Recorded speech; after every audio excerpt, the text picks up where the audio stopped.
You know, there's a lot of confusion these days about what leadership is. And, I remember, I've sat in groups and I've listened to people talk about, what are the essential qualities for leadership? And quite frankly, I've read a lot of books about leadership. And there's a lot of confusion. I mean, I've read books about that you've got to be a compassionate type of individual in order to be an effective leader. And I'll be honest, that's not my nature. And so when I read that, I kind of feel a little discouraged because how am I supposed to be an effective leader if I'm supposed to be compassionate? But then I begin to think about the different leaders throughout history. And occasionally for a group like this, I'll have people shout out, names of leaders that they've that have stood out for them in history. And I hear names, everything from Attila the Hun to Adolf Hitler to Mother Teresa to Jesus Christ to Jack Welch to Bill Gates, and the list goes on and on. And I would challenge a group like that to say, if you lined all of those leaders that you've just mentioned up, find one quality or characteristic that you would say is universally true about them. Because Jack Welch and Mother Teresa, both equally good leaders, may not possess the same qualities.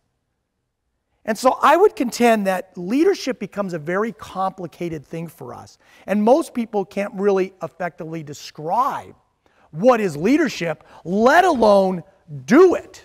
And if you're going to lead effectively your business, then you have to know the actionable items necessary in order to be successful and know if you're doing it.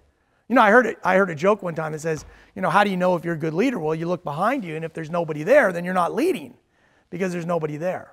So I'm going to dispel the myth, and I'm going to simplify this idea of what leadership is. And so each and every one of you can walk out of here today and go, okay, I'm going to go and begin to engage in the process of being an effective leader and not be consumed with this idea of I'm the right personality. Am I charismatic enough to be a good leader?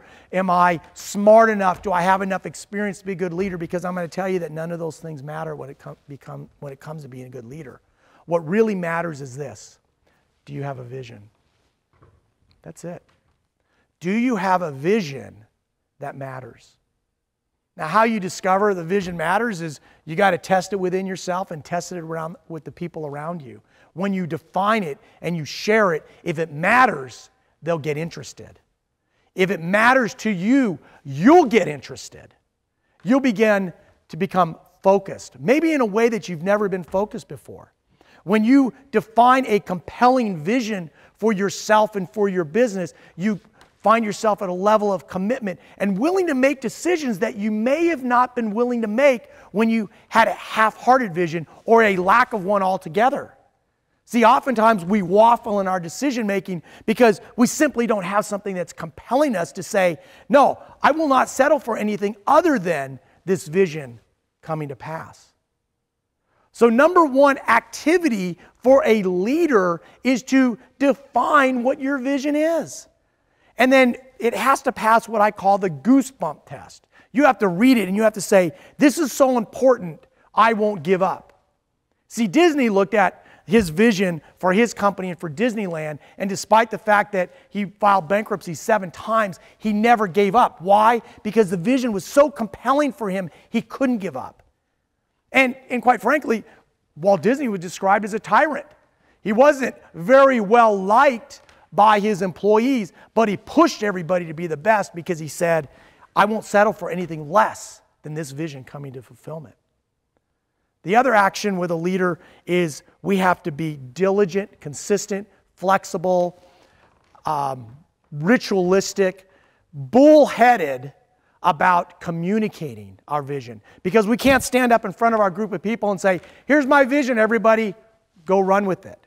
We have to continually, almost on a daily basis, be reaffirming and communicating the vision that you have for your business, the culture that you want to create for your business, the goals and objectives that you have for your business, in a way that all of a sudden everybody begins to click and they get it.